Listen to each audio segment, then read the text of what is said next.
Welcome to Joy of the Hang. I'm your friend Sharon, and this is the place where we share real stories, honest conversations, and the kind of moments that remind you you're not alone. Around here, we laugh, we reflect, and we talk about everything from resilience to reinvention, with a little joy woven in along the way. If this is your first time here, thank you so much for joining us, and to our loyal fans, welcome back. I know your time is valuable, and I truly appreciate you spending a little of it with me. New episodes drop every Wednesday, so be sure to follow or subscribe wherever you get your podcasts so you never miss a moment. Today, I'm hanging with Paula Woodring, founder and CEO of RELTCO, a national title and closing agency that's shaking up the real estate world. But Paula's story goes far beyond business. She became a homeowner at just 18, built a company from the ground up, and navigated single motherhood with strength and heart. In this episode, we talk about entrepreneurship, generational wisdom, finding connection in unexpected places, and yes, even finding love. This one's for anyone building a life on their own terms. Let's get into it. Welcome, Paula. Hello. How are you? I'm wonderful. How are you today? I'm doing good today. It's a little warm outside, so I'm happy to be inside in the air conditioner. I know, right? I always tell our listeners we're sitting here in Florida, but I think it's hot all over the country right now. It is. I don't know what's going on, but it's a heat wave everywhere. Everywhere is experiencing the same thing. So we can't identify it just to Florida anymore. No, right? I know. And Paula is coming to us from Tampa. I am in my studio in Sarasota. And yeah, have you been getting the afternoon showers that we've been getting? Yes. Those are always the ones that make it even more humid. Yeah. And did you get, were you the one that had a lot of damage from the hurricane? The I did last, not. I you I did did not. not, but I have some very close friends that did, and that were very much impacted. And one of them, she just finally moved in her home about 2 weeks ago, so she's been pretty excited redecorating, and she just had a new grandbaby. So between splitting her time, becoming a new grandmother to redecorating her house, she's been pretty busy. So, but I have a handful that are still, still working on the process. Permitting and things like that have really put a delay and a damper on things here in the local area. So I can't complain to any of my problems I had from it, because it's not even worthy to those that were displaced for months and months. Same, but Tampa, St. Pete got hit especially hard It from did. what was it, Milton, right? Yep. Yes. Yeah. So yeah, we're praying that we don't get hit again this season. But But I right. think our Knock listeners, on wood. yeah, right, knock on something. I think our listeners would be really interested to find out how at 18 years old you were able to purchase your own house. I'm thinking back to when I was 18 and thinking, okay, I had a job, but I certainly didn't have enough money to put a down payment on a house and didn't have any credit history. So how were you able to manage that?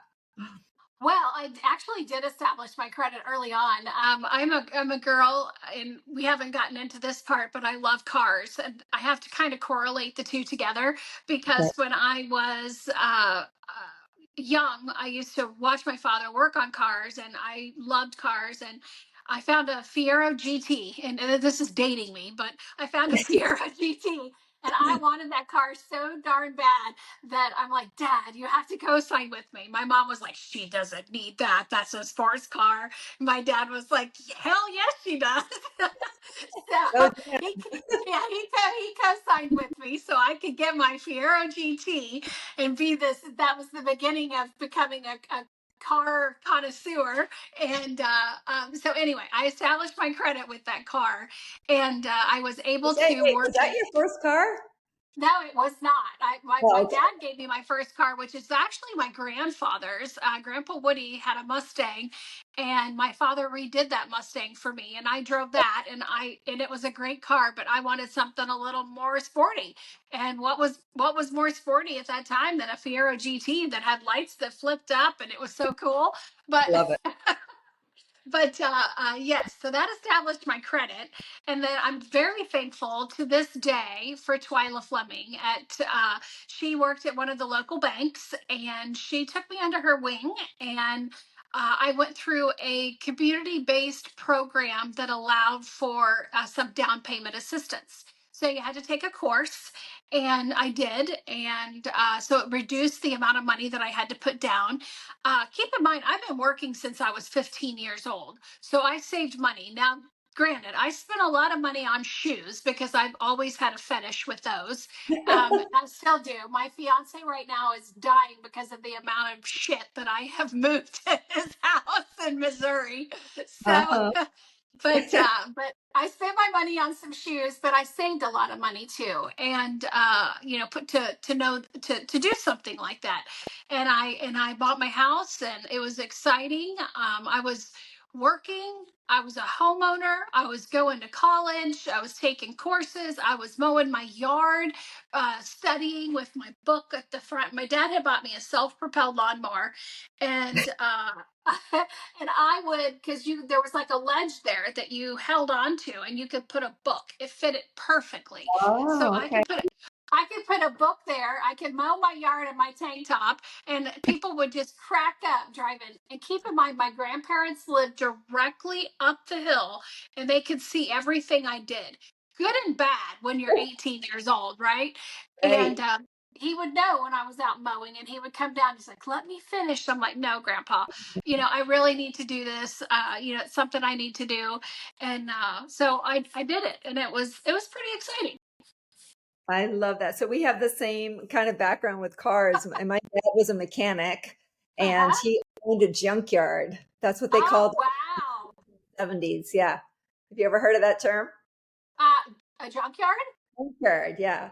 Yes, absolutely. I used to go with my dad because they wouldn't destroy all the cars years ago like they do now to make extra space. You could go and buy some really great parts to refurbish or fix the cars. So heck yeah, I'm very familiar with that. Well, I now it's spent some called, time junkyarding.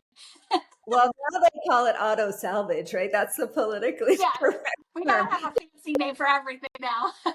Yeah, it's not a junkyard. So we had the junkyard dogs. I mean, Oh we had yes, it all. I said Jim Croce absolutely. wrote his song after my dad's junkyard Oh, I dogs. love it. Love it, love it. Love But it, yeah, love so it. I grew up around junkyards and wrecks and old cars and all that stuff. Yeah, it was So you're fun. familiar. I was a little grease monkey. Oh yeah, I would say I wouldn't necessarily get like in the middle of it, but I would help him, hand him tools. I would sit on the side of the fender. I would watch him and his best friend Clint drop engines into cars, in a matter of hours. Uh-huh. I remember one story. We were at McDonald's, in the McDonald's parking lot, and my dad. We were in the car. I was in the back seat, and some guy offered to buy the car that we were in from my dad for a great price. And he's like, "Sold."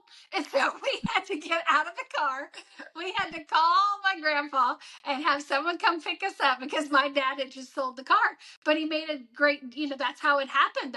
That's what you did, and I'm like, oh my My dad goodness. used But to do that to my mother all the time. She'd be driving a car and somebody would want to buy it and he would sell it right out from under her. And boy, did she get mad. yeah, absolutely crazy. You're It's right. not like that anymore. Everything has to be so difficult. But great stories for us to reminisce over. Well, and Paula too. I don't. The cars have become so sophisticated now.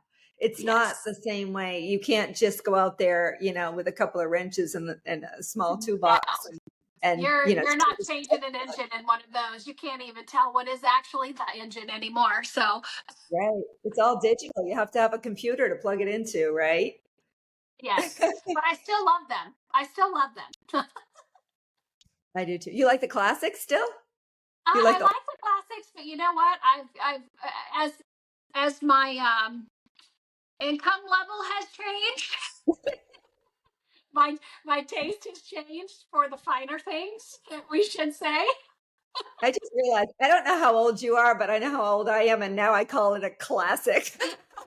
Well, I think we're both getting into that classic era. Are we also classics? Is that what we're in the classic age? Oh my gosh. It's So you okay. bought It's your all good. first home, you started a career, you were making $15,000 a year Oh my gosh. approximately, I right? I was balling. I was making $15,200 a year. Woohoo! And You remember the number, yeah. how I can you love it. forget it? But Well, yeah, no, that's definitely, I went yeah. to work. I went to work. Funny, it's just crazy how life is. I had a boyfriend at the time. His parents had a loan at beneficial mortgage, and they were always late on their payments, unfortunately. And if we were going to go out, Nolan Road was the road that everyone cruised up and down when you were younger, and we would always do that and go meet friends and things of that nature. So she'd be like, "Oh, take the house payment for me," and so I would, and so that's how I developed the relationship with the gals at Beneficial Mortgage, so that they were intrigued by me, and so that's how I started in my career. Was they offered me a job, and I was very hesitant at first because I had so much on my plate. But eventually, I'm like, you know what? I'm gonna do this. Let's see what it's all about, because they did so many different aspects of the business, and so I was intrigued by what I could or couldn't do, and so I went to work for them, and probably the best move I ever made, because I learned so much from those ladies. I learned how to approve a loan. I learned how to then collect from the loan that you gave someone that they didn't make the payments for, and I posted payments. I did a variety of so many different tasks, and I think that that's what's got me where I am today, because I wasn't afraid to do a variety of different things, and I'm still not. I'm not somebody that sits at a desk with my feet up and says, "Oh, I don't need to jump in and help." I prefer to jump in and help and show the employees that, to gain their respect and just their ability to trust me, that I can do what they do. I'm not just a person sitting there pretending to be a boss. So it's been a good time, and I'm so blessed for each of the challenges that I've been faced with, and there's been a lot. So I'm curious, as I listened to you, you said you kind of fell into that role. Did you have any dreams of doing anything else when you were younger? Like, what did you think your Oh life? no, I was a dancer for years. So I did hip hop, jazz, tap. I did a variety of different dancing, and I did that for, gosh, 20 plus years, and that was my passion, and I love that. And then I've kind of expanding into that.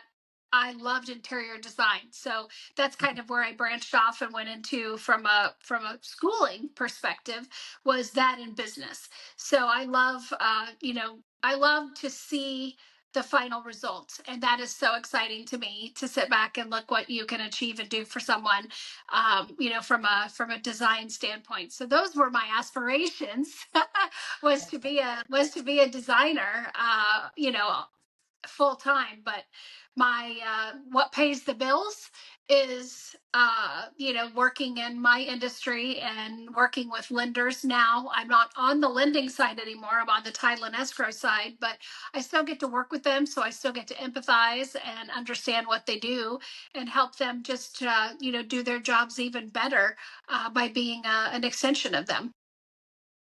That's awesome.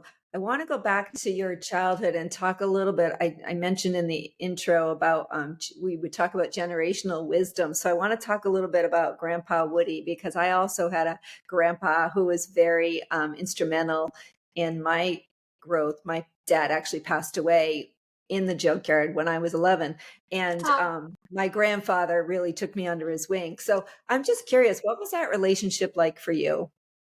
Well, I had two grandfathers, and both of them were great. My mom's was Grandpa Spear, Grandpa Gene, and he was very instrumental, because my parents were very young. I was born into a couple that fell in love very young, and that they were in the 70s, and they were married for 54 years before my mom passed away at 67. So they had a very long standing relationship that nobody ever thought they were going to be able to do. And that was to include Grandpa Gene, but not Grandpa Woody. Grandpa Woody knew that from the beginning they were the perfect couple, and he's the one, because they were so young, that signed off on them to get married in the first place. So that's a pretty special thing for me to have gotten to have both of my grandpas be instrumental in my life. Grandpa Woody giving me my first car for my dad to fix up, Grandpa Gene being the person there that I spent a great deal of time, and I learned how to cook from my grandparents on my mom's side. My grandma Lucy was just an amazing little German lady, and they were she called him Daddy. Oh, Grandpa Gene was Daddy. that's That's a awesome. very old term, we don't call our significant others Daddy anymore. Yeah. Maybe not out in public. I was gonna say, maybe in private. Yeah, not everywhere, but it was, oh, Daddy gave me money for my hair. Oh, Daddy and I went to the grocery store today. Oh, But no, I had a really really great childhood. I really don't have any bad stories to tell about my childhood like a lot of people do, moaning and groaning about how rough they had it or how horrible it was. We weren't rich, but we were happy. I mean, we had Sunday dinners, and how cool is it to have everybody at your grandparents' house, aunts, uncles, cousins. Everybody was there at like 1 o'clock in the afternoon every Sunday, like clockwork. And grandma and I would cook, and it was amazing, amazing yeah. to have that kind of family relation. So Those family relations are so important. Do you still have that in your family today? Are you able to keep the? we try very hard. It's something that Darren and I push, as a couple to bring everybody together. We're kind of in a point right now where the kids are a little spread out. We When I'm in Missouri, one of my daughters lives here, so that makes it kind of convenient. But like July 4th, we had all the kids together, and it was so amazing. My father was here, my all the kids were here, from both Darren and mine, and there's nothing we don't love more, and we try that very very hard, to make sure we bring them together. So Great. So I know your work life was important to you. Obviously, you had a great childhood and a great family. Tell us, or our listeners and me, what it was like being a single mom and also trying to have this career. oh How were wow, you able to manage both? I picked up and moved to Florida in 2004, towards the end of 2004. I had two little girls. I knew absolutely no one in the state of Florida whatsoever. I had no friends. The only My parents and my grandparents lived in Florida, but for those of you that are listeners here local, I was in the Clearwater area. My parents and grandparents lived in um, Sarasota, on the furthest tip of Sarasota. That's not a drive that you can make every day. Mm, And so that was like a weekend type get together, and couldn't be every weekend because of various things. So I was pretty much on my own, and that was rough. Um, Now let's add into the fact that I was over promised and under delivered. And some of you may even know a little bit of my story, but I came to work for a horrible person. So you add that stress into having two little girls and no outlet of friends to go have a cocktail with or to go have dinner with. I came home to a mom. So I went to work, I came home, I went to work, I came home, and that was my life. And I would sit in my bedrooms at night and cry and go, "What the hell did I do to myself?" I oh, picked up my entire family. I moved to Florida. I don't have anybody, and I eventually. Um, I got tired of the employees coming to me in the middle of the afternoon and going, "You're awful nice, but you're about 2 to 3 months too late." And I'd be like, "Oh my gosh." They would walk out on me. Because that gentleman that I went to work for would go on the floor and he would tell people that he could hire monkeys to replace them. And that's not a morale booster by any means.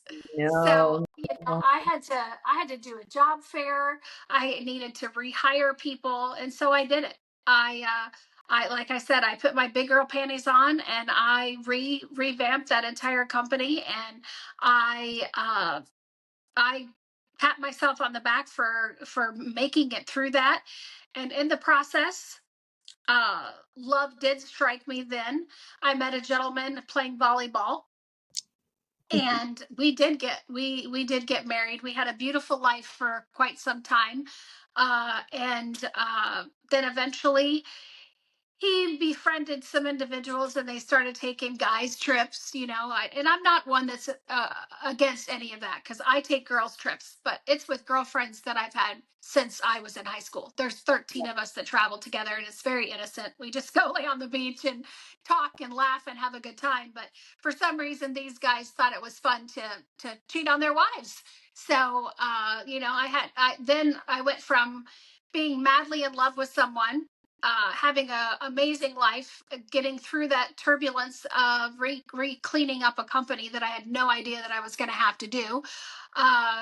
Again, two little girls that needed to have their attention of their mom, and then now 10 years later, I had to go through a divorce, and I was like traumatized, and that really dissuaded me from even getting to where I am today, to even want to remarry. So life throws you curveballs. It certainly does, and I've had my fair share of those since I've moved to Florida. I can definitely say that. Yeah, there's so much there that I want to talk about. I mean, I want to read a quote. You sent me an article from the Tampa Bay Business and Wealth magazine. It was from the May 24 issue. And I'm quoting, said, "I walked into hell. The owner of that company was the most unprofessional, meanest person I'd ever met in my life." And I'm curious, like, for our listeners, how do you, I don't even know how you stayed. I think I would have walked out and said, "See ya," and tried to find another job. Like, how do you work with somebody that's so difficult? And how are you able to just go in there every day and do your best? I had a job to do, and I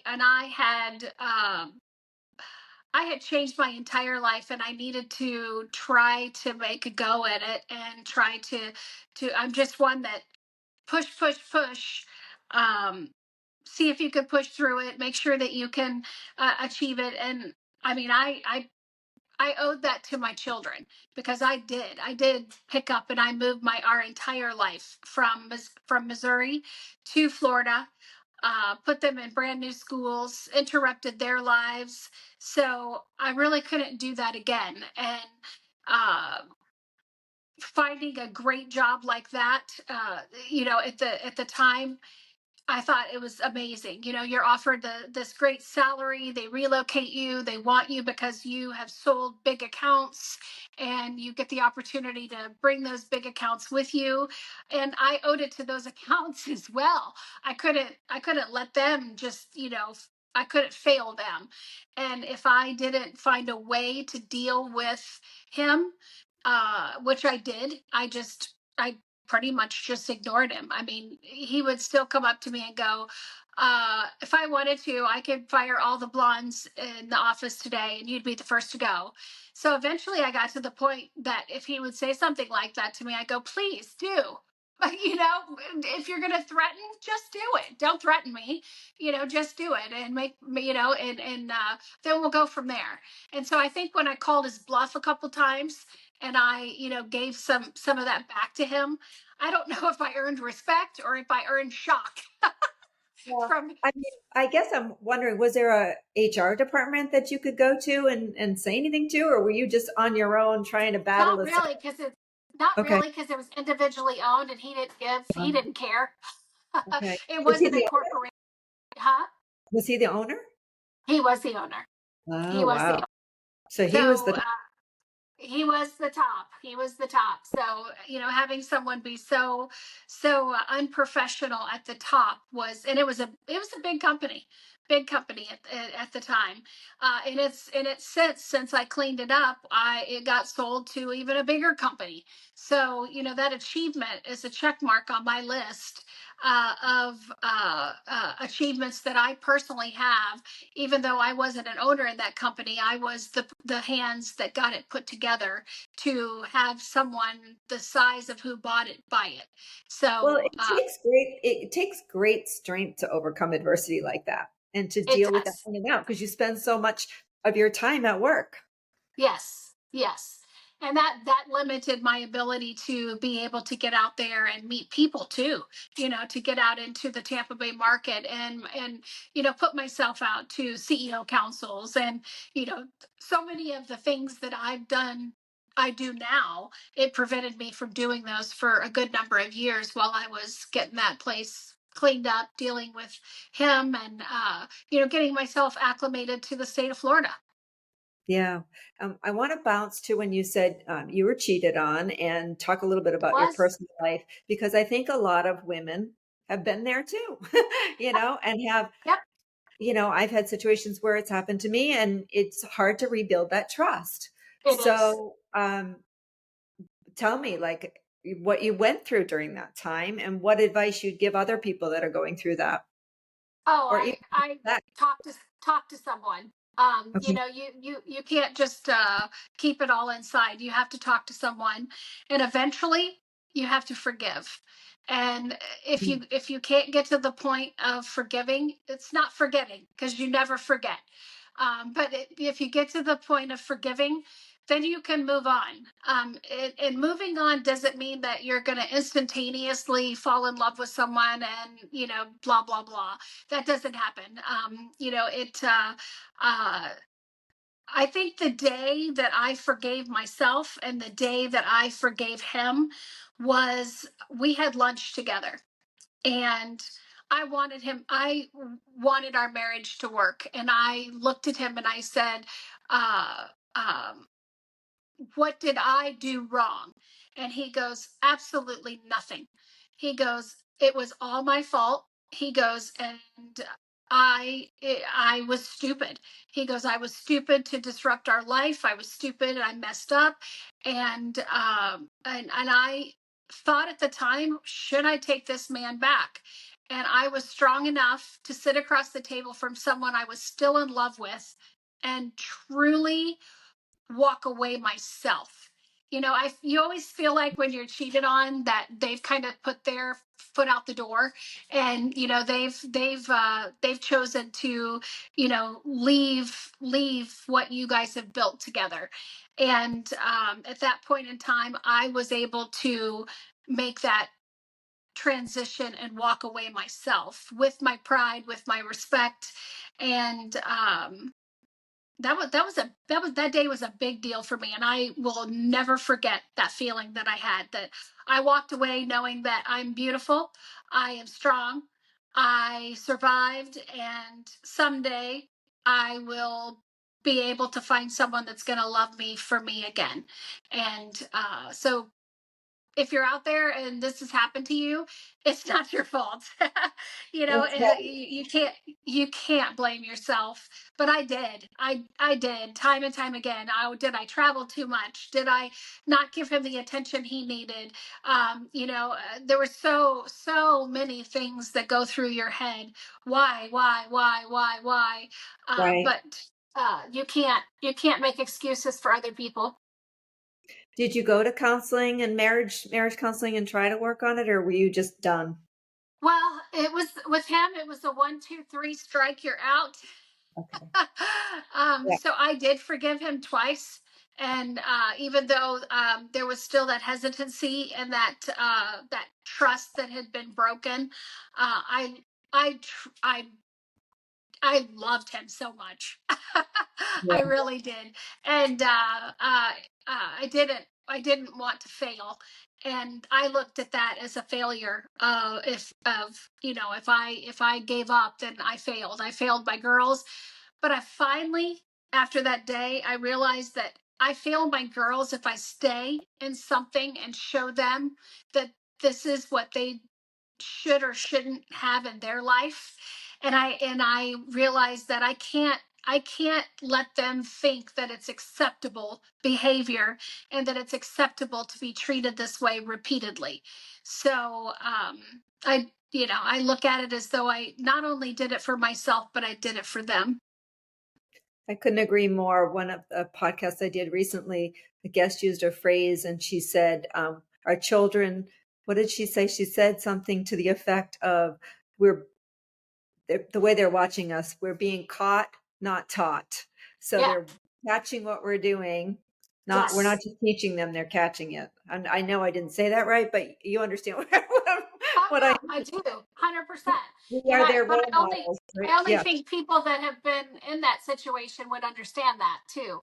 Yeah. It's easy to talk, but until you've, unfortunately experienced it, don't take the advice of anyone else. You have to overcome it yourself because people will throw, all these solutions, or, why don't you just forgive him? Why don't you just move past it? Well, I tried to twice, and then the third time I was just like, you're it's a habitual, it's a problem, it's Yeah. something that needs to be dealt with in other ways, and I just don't think that I deserve that treatment. So Well, and also I think a lot of people are judgmental about divorce and, you should stay together for the kids. And that he wasn't their father though, right? This one. he was not he Yeah. was not but he So, was there from they were very young when we got together. So yeah. I used to hear that argument when I got my divorce. And, you know, my daughter and I now have a very, well, we did then, but we have a very close adult relationship now. uh, And she says, I can't imagine you two being together. Like you're both much happier with your current partners. And, that makes more sense to me. So, and I said, one of the things that was a priority for both he and I was that we always put our children first. And no mhm, matter what was happening with us, they always came first. And I thought, right. because we did that and we showed them that they are still loved, and what happened between he and I really has nothing to do with we made wonderful children. And I know you feel the same way about you made Absolutely. beautiful children.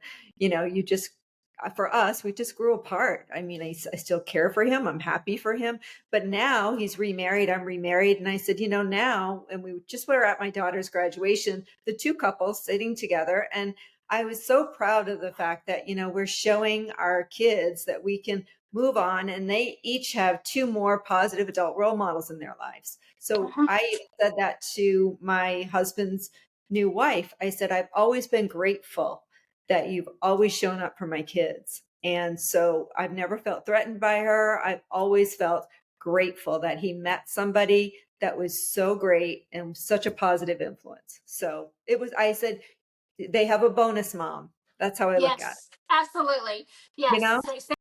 you have bonus parents and you have Yeah. bonus children, and I hate that word step. Darren Me and too. I talk about that now. They're not steps. Steps are something you walk on. Children are Exactly. not steps. I like So that. Hmm. they're not, they are bonus, they are just an enhancement, they are a bonus to your life. And I truly feel honored to be able to mother three more children that I didn't birth. That's such a plus in my life.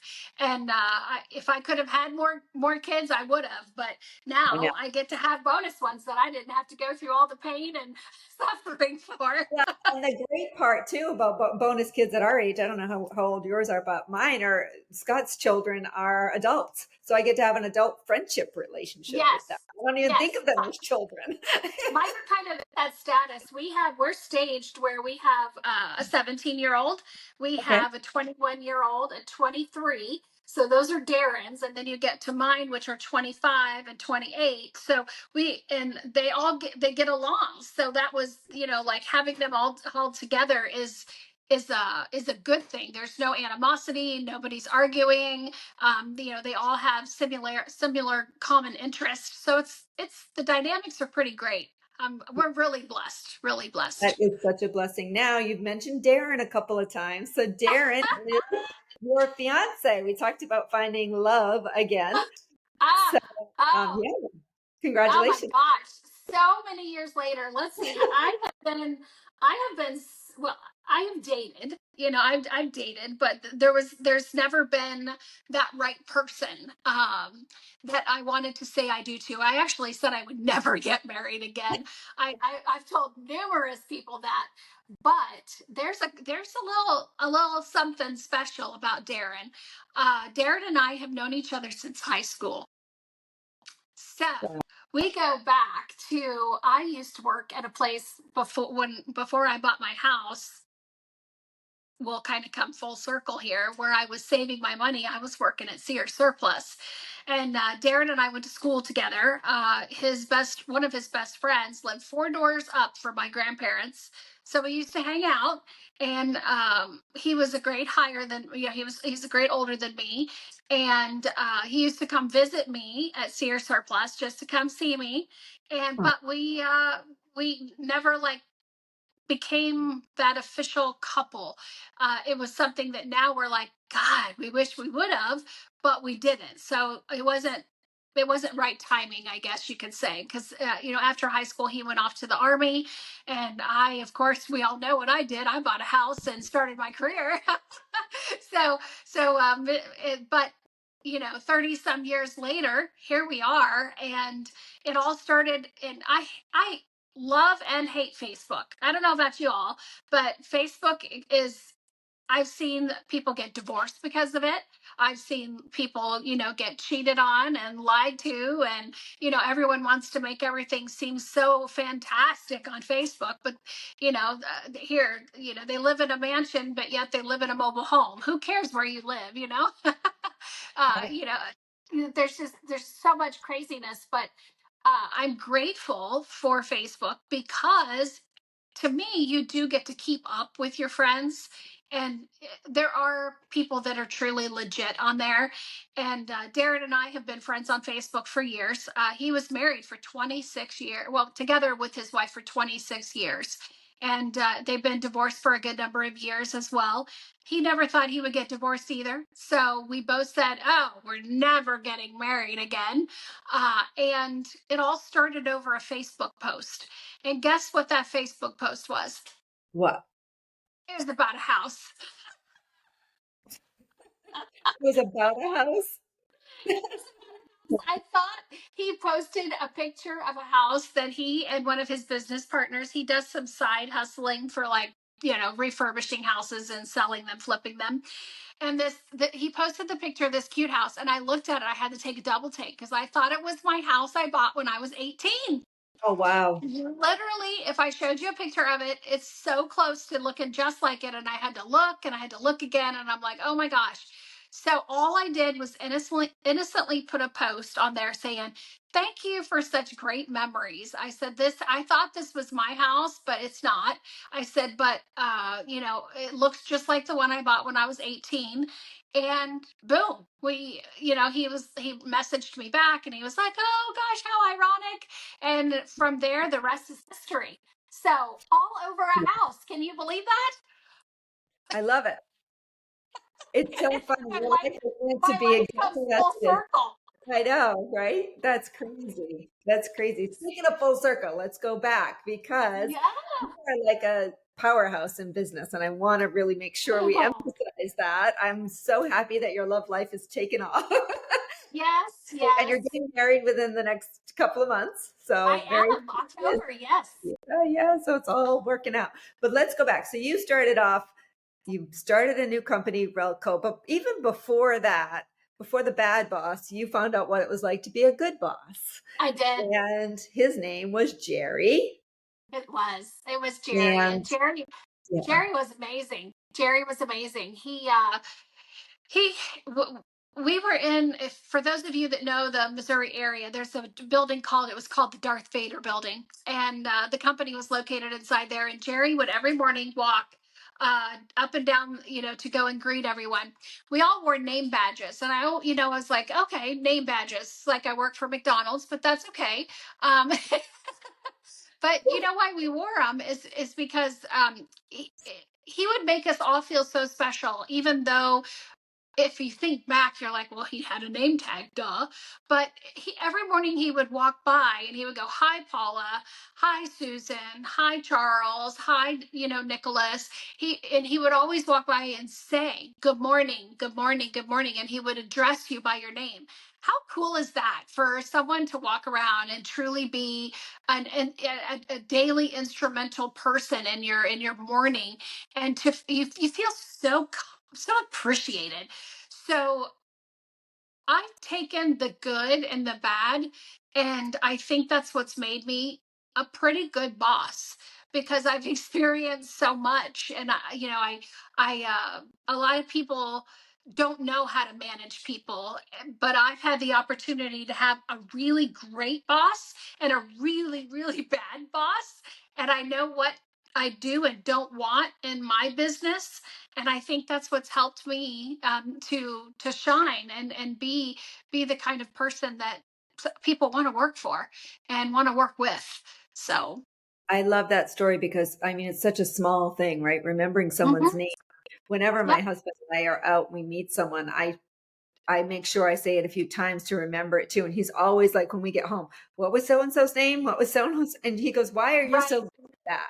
And I used to manage Yes, hotels and I would do the same thing. I would say hi to the, housekeepers and then all the way up to my, whatever, my lead management team. And I was like, yes, you have to make sure everybody feels valued and appreciated no matter what their role is in the company, right? That's how you absolutely. quality employees. And so I learned that at same thing at a very early age, that these small things make such a huge difference. And so whenever I'm out somewhere, I really try to make a mental note. And when I forget someone's name, first of all, it's unusual, but second of all, it's like, okay, I've got to make sure I go back. And because when you see them again and you address them by their name and they're Oh, like, it means so much. yeah, you remember, Yes. yeah, it means so much. It's such a small thing. So, yeah, I love. So tell me about RELTCO. What is it? Oh, wait, I want to go back first. You had another job where it said Chicago Title Insurance Company, where you were hired to fire. First of all, that sounds awful. I'm like, oh boy, Right. I was hired as a, you know, I was like, oh my goodness, it was crazy. But probably the best experience in early on when I'm working for someone else, probably one of the highlights of my career, because even though it was so challenging, they told me they wanted me to come work for them. They, I believe at the time, memory serves me correctly, I think it was like we had 8 offices throughout the region, and they weren't that profitable. So we needed to figure out why. Why weren't they profitable? Well, a lot of times it is about location. Where did you place the office? Who do you have in the office? So those were my first things. And I was young. I was in my 20s, and but I was very perceptive. So my challenge was is to go around to each office, meet and greet people, talk to them, talk to the clients, get a feel for the office, the location, get a feel for the people that were working there, and put a report together and give that to the president of the company.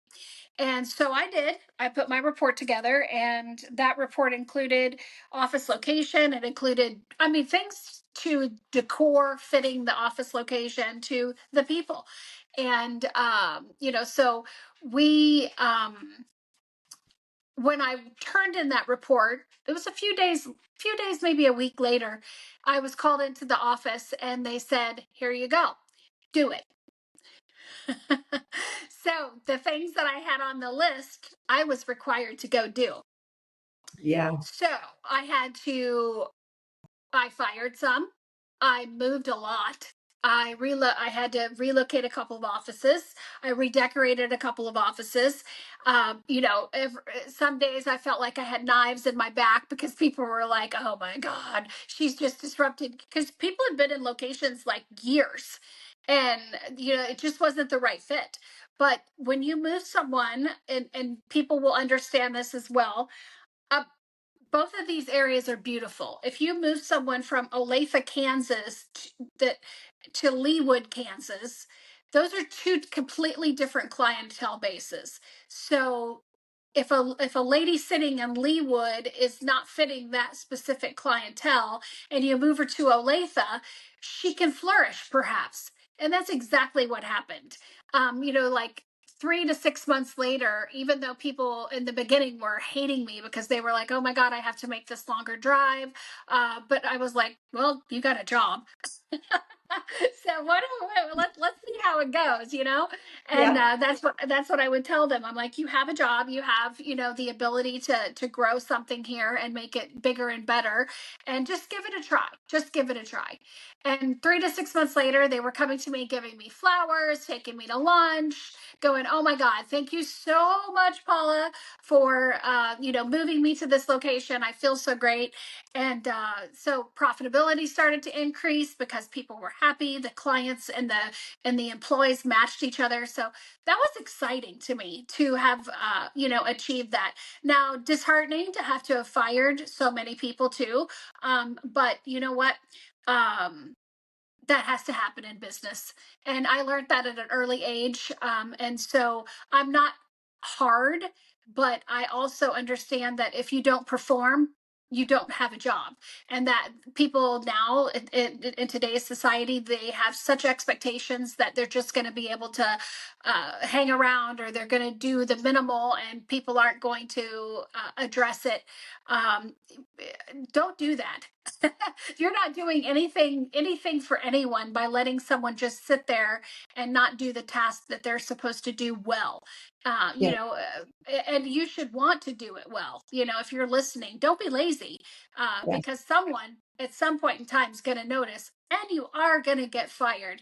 And getting fired is not fun. No, but So, it takes a lot of courage and confidence to do that. I had to do that at a young age too. I was 25 years old, and I remember I had been the director of sales and marketing at a hotel, and I ended up being promoted to the general manager position. And anyway, I remember I had this one, because I was young, I had this one woman who was very close to the previous general manager, and she did not like me being in that role at all, and she was making my life a living hell.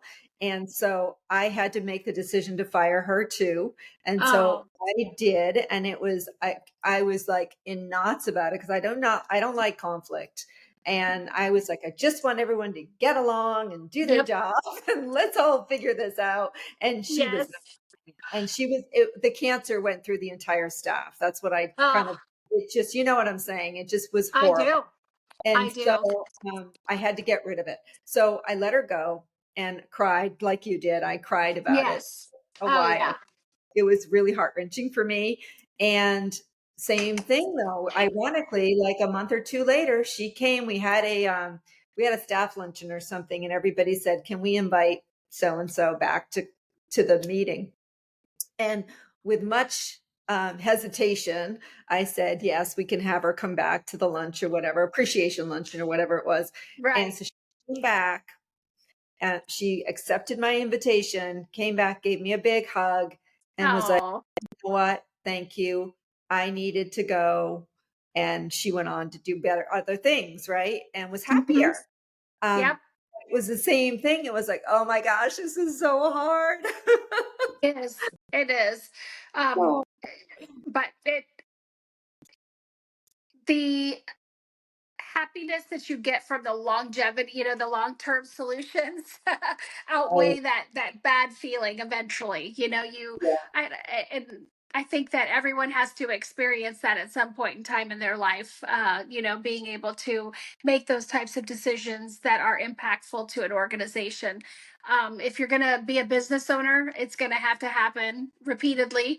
There's Yeah. going to be times that you're going to have to unfortunately lay people off, or let someone go that just is that bad apple in the bunch. And one person can make a big difference to an organization. That's crazy to think too, right? But Yeah. And it's they may not even be a bad apple. It's just not, they may not be in alignment with the mission. It's right, that simple, right? It's just that right, simple. yep, You have to have people that are going to move you forward in business, right? agreed, So Agreed. you are now owner of RELTCO. Do you still you own it? And then you turned your $15,000 paycheck into 15 million. I did. I did. Well, I I started it in 2013, and it was just a dream that I had, and I was going to go big or go home. You know, you can start a title insurance company and be local to a Florida market, but I was like, you know what? I've been doing it national, and I've been doing it for other people for years. I can do this. So, I put my mind to it, and I just started getting licensed in all the different states, which requires not only the company to get licensed, but me as an individual. It requires you to be educated in all of the states, and keep in mind that there's a good 15 states that are attorney states that require you to have a lot more knowledge there than it does just in some of the basic states. Laws change, laws are different in each one of the areas, so you have to keep yourself abreast.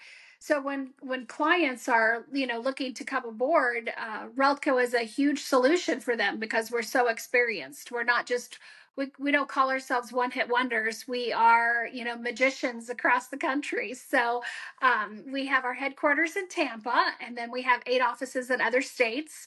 So we try to strategically place those where it fits not only client base and where our regional salespeople are, but also from a licensing perspective as far as requirements go there.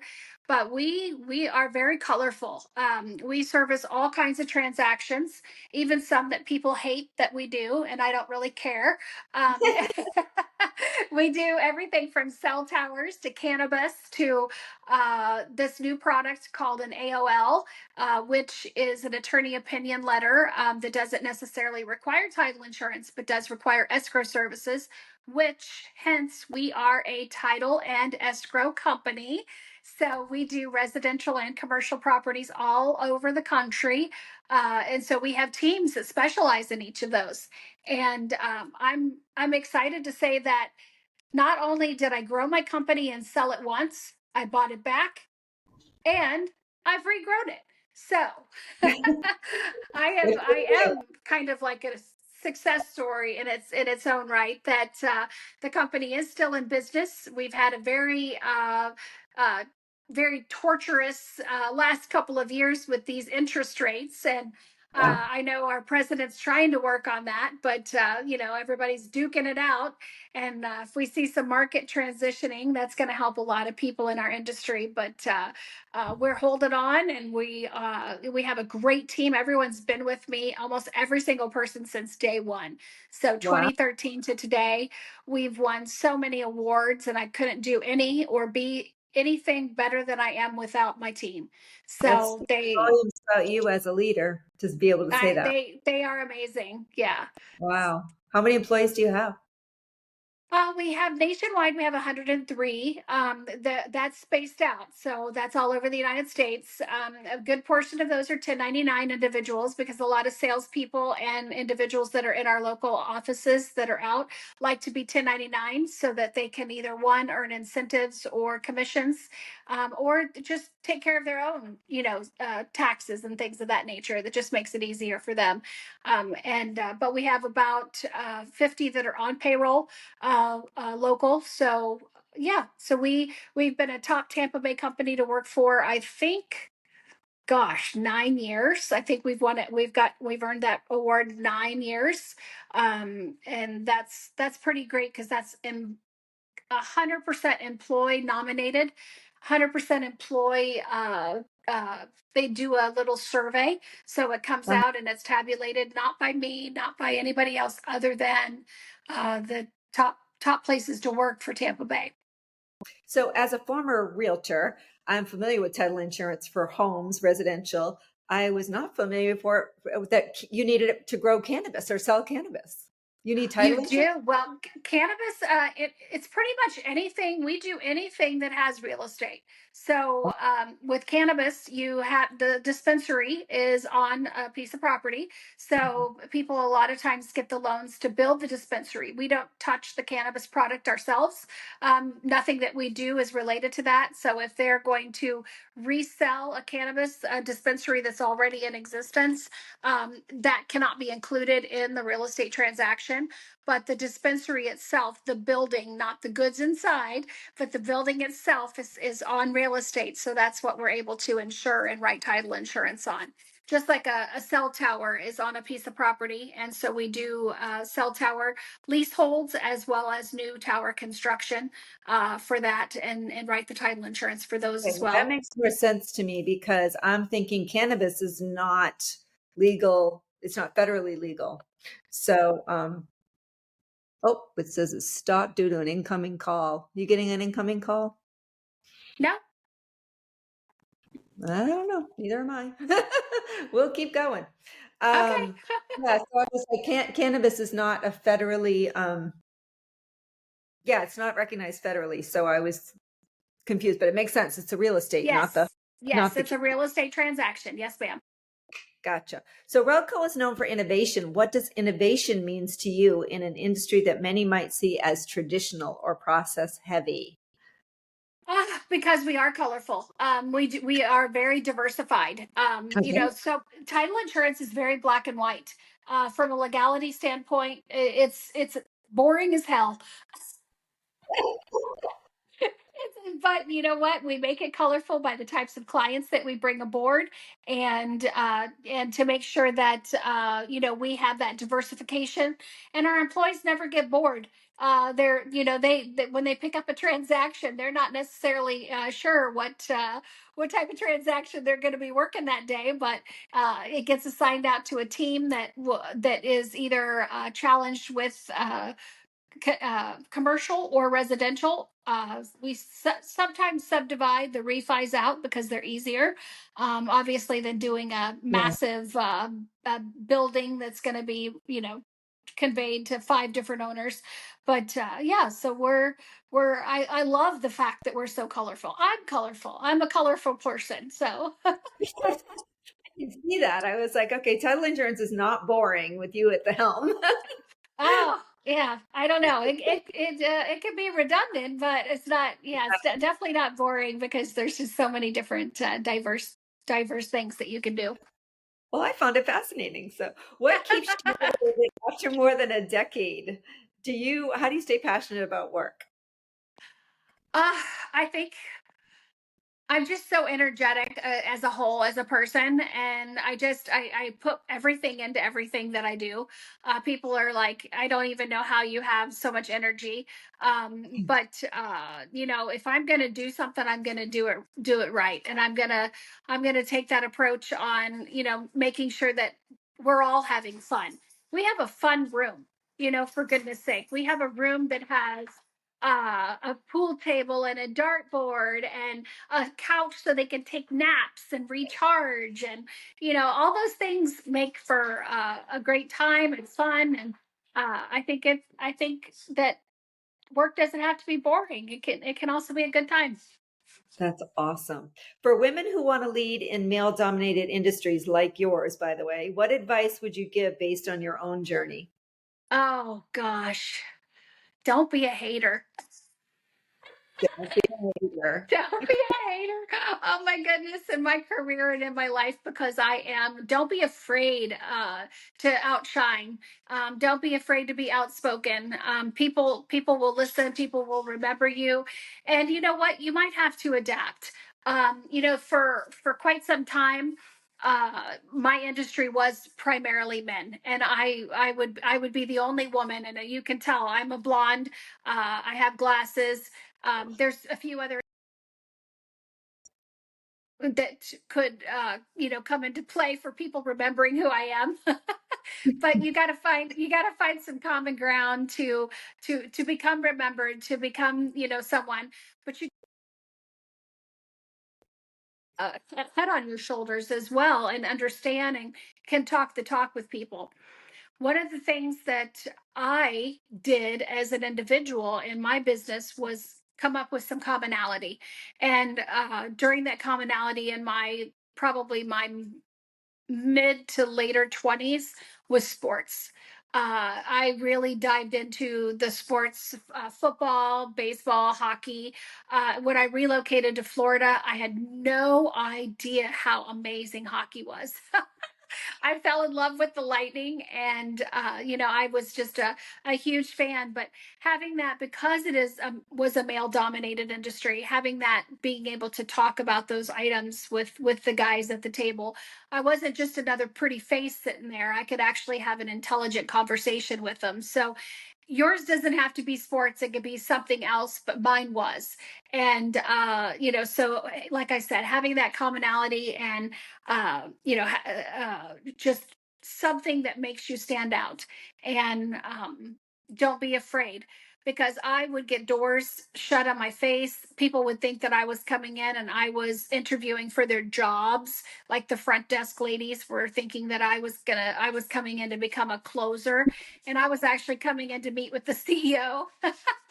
And they would look at me, they'd be like, "Oh, who's this guy? Who's this lady? Who does she think Well, she is? yeah, who is she getting to come into the CEO's office? I don't even get to go in there very often." And I'm like, girl, don't be a hater. Because the world is really small, and eventually you're going to see that person again. And be nice, just be nice. And I think that's probably one of the things that people can say about me the most is that I'm nice. I'm nice. I'm a nice person. So You're a good you're a boss. good boss. I am. Yes, I try to be. What's a What's moment a you're most moment? proud of in your career? One of those we're really doing this kind of moments. Oh, you know what? I think it was oh, there's so many great ones. Like I said, I've won so many awards, but I wouldn't have been able to do those without my team. But having been published in the magazine Tampa Bay Business and Wealth was a pretty big deal for me. They they sought me, someone nominated me to be in that magazine, and you have to be a CEO with a certain level of criterias to meet. And when I went back and looked at some of the articles and the people that were on those cover, I'm like, damn, those are pretty important people. I'm impressed at the things that they've done and the people they are, and they're going to put me on the cover.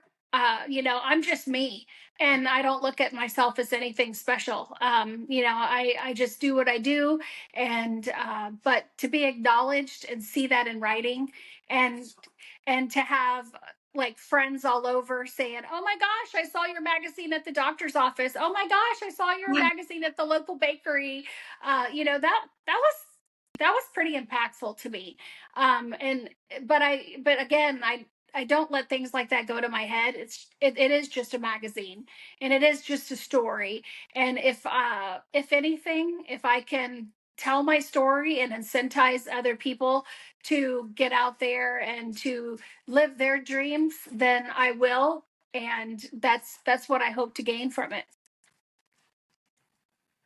That's awesome. I'm very inspired by you. And now I have some rapid fire closers for you. You ready? I'm ready. All right. What's Let's see what you your got. coffee order in the morning? Do you Say drink that coffee? again. Do you I drink do coffee? drink coffee. All right. What's your coffee order? Uh, Caramel macchiato, Ooh, I and like I that one. prefer iced. I prefer iced over hot. Well, we are in Yes. Florida after all. Yes. Okay. What is your morning routine? How do you get ready for the day? Oh, you know what? It's really bad, but I start my morning off checking my emails. I do. But not only do I do my emails, but I am a huge LinkedIn person. So a lot of times I mean, I have people all over that will be like, "Oh my gosh, I loved your thought for the day. I love how positive and how impactful you are." So go and check out my LinkedIn page, because I'm constantly putting, great not only resourceful information for what I do, but also things that are important to me as a person and things that I believe in and or things that really touch me. And I think it's important to get the positive word out there. So every morning I sit and I prepare my daily post for LinkedIn, and I'm a scheduler. So I schedule them out for times throughout the day. And ladies and gentlemen, I do my own LinkedIn page. I do not do and use AI. I do not have someone else doing it for me. It's all Paula. So if you love it or hate it, it's me. Yay, no AI. My mother would be very proud of you because she's Oh, always like, Mom, thank stop you. using AI. I swear it gets addictive. So I'm glad you haven't gotten into that bad habit. Yes, yes. All right. What's your go-to stress reliever?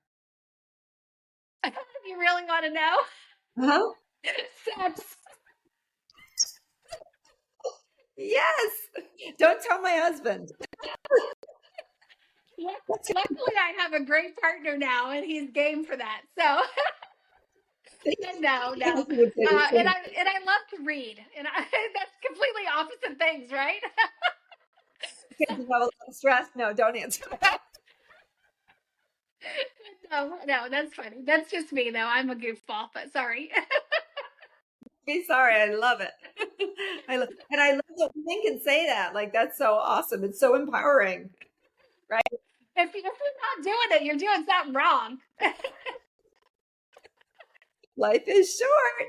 It All is. right. Give us some advice for your younger self or your daughters. What advice would you give? I know your daughters are Uh, working with you. I'm sure they're proud they of you. do. My daughters work for me, and they have the my 25-year-old since she was just right before turn 16, and my 28-year-old has been with me for 6 years. So, you know what?